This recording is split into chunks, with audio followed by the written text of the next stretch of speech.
बिस्मिल्लाहिर्रहमानिर्रहीम। अस्सलामुअलैकुम नाज़रीन, मैं हूँ ज़ैन अली।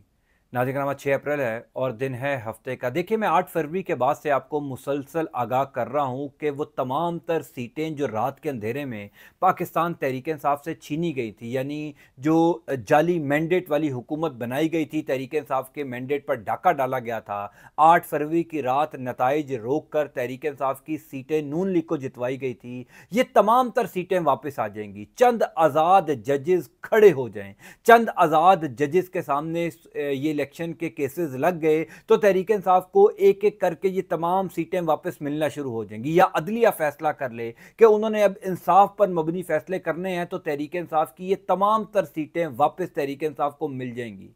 अब जबकि इस्लामाबाद हाई कोर्ट के 6 जजेस बारिश का पहला कतरा बने हैं, अब जबकि इस्लामाबाद हाई कोर्ट के 6 जजेस ने जुर्रतमंदी का मुजाहरा किया है तो दीगर हाई कोर्ट में बैठे हुए जजेस ने भी हौसला दिखाना शुरू कर दिया। लाहौर हाई कोर्ट के जजेस ने पाकिस्तान तहरीक इंसाफ की छीनी गई सीटों के हवाले से पहला बड़ा फैसला दे दिया। पाकिस्तान तहरीक इंसाफ को पहली बड़ी खुशखबरी लाहौर हाई कोर्ट से मिल गई है। तफसीलात मैं आपको बता देता हूं। देखिए, मैं पिछले तकरीबन 10 दिन से यह बात कर रहा हूं कि 25 मार्च से पहले अदलिया का रवैया मुख्तलिफ था, 25 मार्च के बाद अब अदलिया का रवैया मुख्तलिफ है। 25 मार्च वाले दिन इस्लामाबाद हाई कोर्ट के 6 जजेस ने सुप्रीम जुडिशल काउंसिल को खत लिखा था। वो खत दरअसल गेम चेंजर साबित हुआ है पाकिस्तान तहरीक इंसाफ के लिए। यानी पिछले 11 दिनों के अंदर आप अदालतों से पाकिस्तान तहरीक इंसाफ के हक में फैसले उठाकर देख लीजिए, आपको अंदाजा हो जाएगा कि किस तरीके से अब अच्छी खबरें, अच्छे फैसले तहरीक इंसाफ के हक में आ रहे हैं। अच्छे फैसलों से मुराद यह है कि यही अदालतें, यही जजेस पाकिस्तान तहरीक इंसाफ को किसी एक केस में रिलीफ नहीं दे रहे थे, यही जजेस अब अचानक तहरीक इंसाफ के हक में फैसला सुनाना शुरू कर रहे हैं, क्योंकि अब अदालतों का रवैया तब्दील हो चुका है। मैं बार बार ये बात कर रहा था कि ये जो सीटें तहरीक इंसाफ से छीनी गई हैं, ये बहरहाल तहरीक इंसाफ को वापस मिलनी है, लेकिन इलेक्शन से मुतल्लिक ये केसेस आजाद जजेस अगर सुने। पहले क्या हो रहा था, अब जब 8 फरवरी के बाद इलेक्शन खत्म हुए तो सैकड़ों की तादाद में लाहौर हाई कोर्ट में अपीलेट ट्रिब्यूनल के अंदर तहरीक इंसाफ के रहनुमाओं ने दरख्वास्तें दायर करना शुरू कर दी, क्योंकि वो तमाम लोग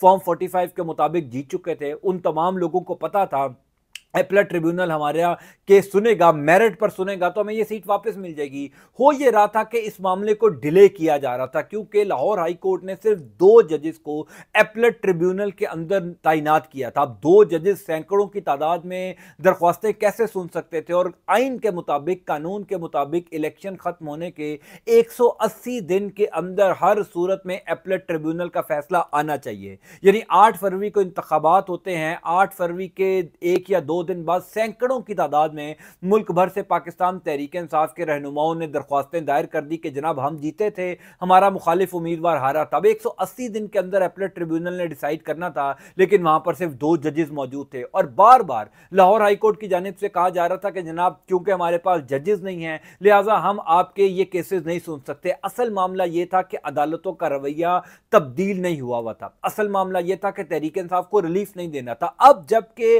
हर जगह से तहरीक इंसाफ को रिलीफ मिलना शुरू हुआ, जबकि चीजें तहरीक इंसाफ के हक में बेहतर होना शुरू हुई हैं। मैं अक्सर अपनी वीडियो में हामिद मीर साहब का वो जुमला कहता हूं, वो कहते हैं कि जिस दिन हवाओं का रुख बदलेगा ना, जिस दिन पाकिस्तान की अदलिया ये डिसाइड कर लेगी कि उन्होंने इंसाफ पर मबनी फैसले करने हैं, आप यकीन जानिए कि नून लीग के पास सिर्फ 17 सीटें रह जाएंगी। यानी मुल्क भर से सिर्फ 17 सीटें नून लीग को मिलेंगी, बाकी पूरे मुल्क में पाकिस्तान तहरीक इंसाफ कामयाब हो जाएगी। और अब ये लग रहा है कि वाकई पाकिस्तान तहरीक इंसाफ की सीटें वापस आने जा रही हैं और नून लीग जो है उनकी सीटें कम होने जा रही हैं। कल मैंने इस हवाले से आपको बताया था कि NA 81 गुजरांवाला की सीट पाकिस्तान तहरीक इंसाफ को वापस मिल गई। यानी जो मामला भी अब अपीलेट ट्रिब्यूनल के अंदर जा रहा है, अदालतों के अंदर जो मामला भी जा रहा है, वहां से तहरीक इंसाफ की सीटें रीगेन हो रही हैं, वापस आ रही हैं। लाहौर हाई कोर्ट ने कल यह फैसला किया है कि पहले जहां पर 2 जजेस थे, क्योंकि 2 जजेस के ऊपर एक बोझ था, सैकड़ों की तादाद में उन्होंने इन दरखास्तों की समाअत करनी थी, अब उसी जगह पर 6 जजेस की तैनाती का नोटिफिकेशन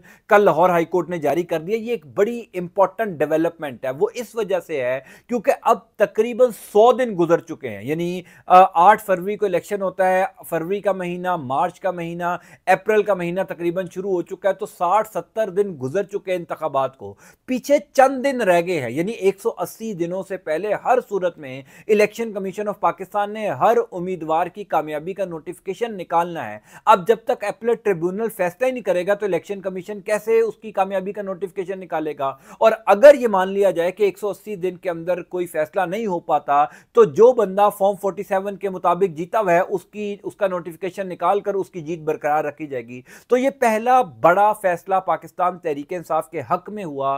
वो तमाम तर सीटें जो तहरीक इंसाफ की छीनी गई थी वो वापस मिलने के हवाले से फैसला हुआ कि लाहौर हाई कोर्ट ने बिल आखिर 6 जजेस को तैनात कर दिया और हुक्म दिया गया कि फौरी तौर पर यानी जल्दी जल्दी जो है अब अपीलेट ट्रिब्यूनल के अंदर केसेस को निपटाया जाए क्योंकि दिन कम रह गए। देखिए एकदम अदलिया का एनवायरनमेंट तब्दील हुआ। यानी कल जो है वो रावलपिंडी में पाकिस्तान तहरीक इंसाफ के वो तमाम कारकुनान जो 9 मई के मुकदमात में मतलूब थे, मुल्जमान थे, उनको गिरफ्तार किया हुआ था। जब 2 दिन पहले अदालत के हुक्म पर उनको रिहा किया गया तो उसी टाइम रावलपिंडी की पुलिस ने उनको 3 MPO के तहत दोबारा गिरफ्तार कर लिया। यानी 2 दिन पहले वो तमाम कारकुनान दोबारा गिरफ्तार हो गए थे 3 MPO के तहत। अब चूंकि सुप्रीम कोर्ट ऑफ पाकिस्तान में 6 जजेस के खत का मामला चल रहा है, इस्लामाबाद हाई कोर्ट के जजेस जो हैं वो बड़े फैसले कर रहे हैं, chief justice Peshawar high court Qazi Faez Isa के ऊपर अदम एतमाद का इजहार कर चुके हैं, तो जजेस के अंदर एक पैनिक है कि अब अगर इंसाफ पर मबनी फैसले ना किए तो फिर ये वक्त गुजर जाएगा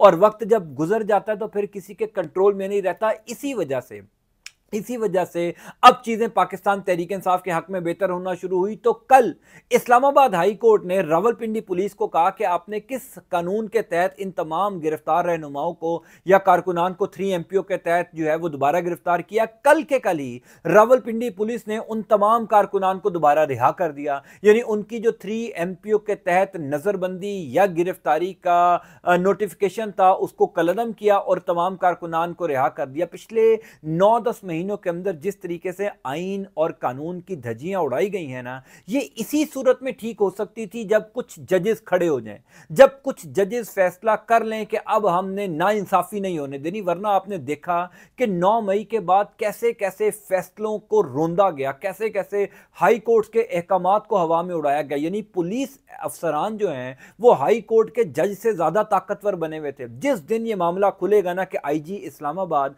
और DIG ऑपरेशन इस्लामाबाद ने पिछले 9-10 महीनों में कितनी दफा कानून की खिलाफ वर्जी की है, कितनी दफा तौहीन अदालत की है, तो लग पता जाएगा कि हाई कोर्ट के जजेस ज्यादा ताकतवर हैं, उनके पास ज्यादा इख्तियारात हैं या एक IG के पास ज्यादा इख्तियारात है। क्योंकि IG ने तो पिछले 9-10 महीनों के अंदर किसी की बात सुनी नहीं ना। यहां पर पाकिस्तान तहरीक इंसाफ के कारकुनान को रिहा किया जाता या रहनुमाओं को रिहा करने का हुक्म देती हाई कोर्ट, IG साहब जो है उनकी वो पुलिस भेज के दोबारा रहनुमाओं को गिरफ्तार कर लेते। यानी इमरान खान को जब जब अहाता अदालत से गिरफ्तार किया गया था वो केस आज तक जो है IG इस्लामाबाद के खिलाफ नहीं खुल सका। वो रिटायर भी होकर चले गए हैं कि उन्होंने इतनी ज्यादा तौहीन अदालत की लेकिन उनको अभी तक जो है वो किसी कटहरे में नहीं खड़ा किया जा सका। सो जब चीजें बेहतर होती हैं, हवाओं का रुख बदलता है तो सब चीजें बदल जाती हैं। ये एक पहला अच्छा डिसीजन है पाकिस्तान तहरीक इंसाफ के हक में कि अब कम से कम 6 जजेस जो हैं वो अपीलेट ट्रिब्यूनल के केसेस सुनेंगे। पाकिस्तान तहरीक इंसाफ के सैकड़ों ऐसे उम्मीदवार हैं जिन्होंने जनाबे वाला जमा करवाई हुई हैं दरखास्तें कि उनका फॉर्म 45 जो है वो उसमें वो जीत गए थे, फॉर्म 47 में उनको हरवाया गया। अब आहिस्ता आहिस्ता करके जो है वो तमाम तर सीटें वापस मिलना शुरू हो जाएंगी क्योंकि शहर इक़्तिदार में भी ये खबरें हैं कि जनाब चीज़ें पाकिस्तान तहरीक इंसाफ के हक में बेहतर होना शुरू हुई हैं। यानी नजम सेठी साहब, आप उनके नज़रियात से इख्तलाफ कर सकते हैं लेकिन वो मुसलसल पिछले 2 दिनों से ये बात कर रहे हैं कि इमरान खान रिहा हो रहे हैं। वो मुसलसल ये बात कर रहे हैं कि नून लीग के लिए उल्टी गिनती शुरू हो चुकी है, नून लीग की हुकूमत के खात्मे का वक्त आ चुका है। वो मुसलसल ये बात कर रहे हैं कि इमरान खान की ना सिर्फ रिहाई हो रही है बल्कि इक़्तिदार में वापसी हो रही है। पाकिस्तान तहरीक इंसाफ की इक़्तिदार में वापसी तो ये सीटें वापस मिलकर ही हो सकती हैं। और फिर दूसरी इंपॉर्टेंट बात यह है कि ये जो सीटें पाकिस्तान तहरीक इंसाफ से छीनी गई थी उसका असल प्लान तो चीफ जस्टिस काजी फायज ईसा की एक्सटेंशन से रिलेटेड था क्योंकि 2/3 अक्सरियत जब नून लीग और पीपल्स पार्टी की कौमी असम्बली में होगी तभी काजी फायज ईसा की एक्सटेंशन हो सकेगी। वो पूरा प्लान तो बढ़ चुका है क्योंकि काजी फायज ईसा के गिर्द ये जो 6 जजेस का खत है ये इतना इसने घेरा तंग कर लिया कि काजी फायज ईसा का अपना टेन्योर होता हुआ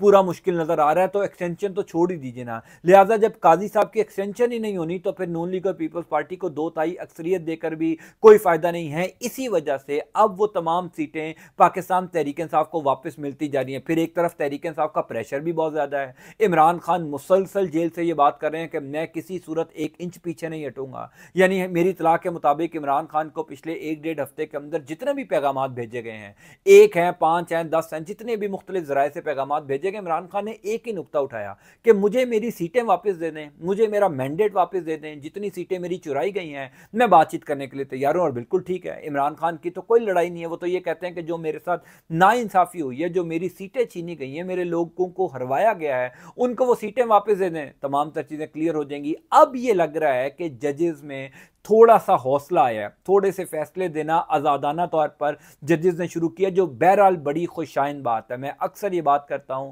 कि इस क्राइसिस से पाकिस्तान को पाकिस्तान की अदालतें निकाल सकती हैं, जहां पर तमाम तर इदारों के ऊपर क्वेश्चंस खड़े किए जा रहे हैं, इदारों के ऊपर लोगों को एतमाद नहीं रहा, वहीं पर अदलिया एक ऐसा काम कर सकती है जो एक रास्ता निकाल सकती है, जो एक वे निकाल सकती है, जिससे कम अज़ कम ये जो एक पोलिटिकल क्योस है, जिससे एक अदम एतमाद का शिकार है पाकिस्तान की सियासी सूरत हाल, वो सियासी सूरत हाल में बेहतरी आ सकती है। बहरहाल मैं इंशाल्लाह ताला आपको अपडेट करता जाऊंगा। अंटिल नेक्स्ट टाइम, अल्लाह हाफ़िज़।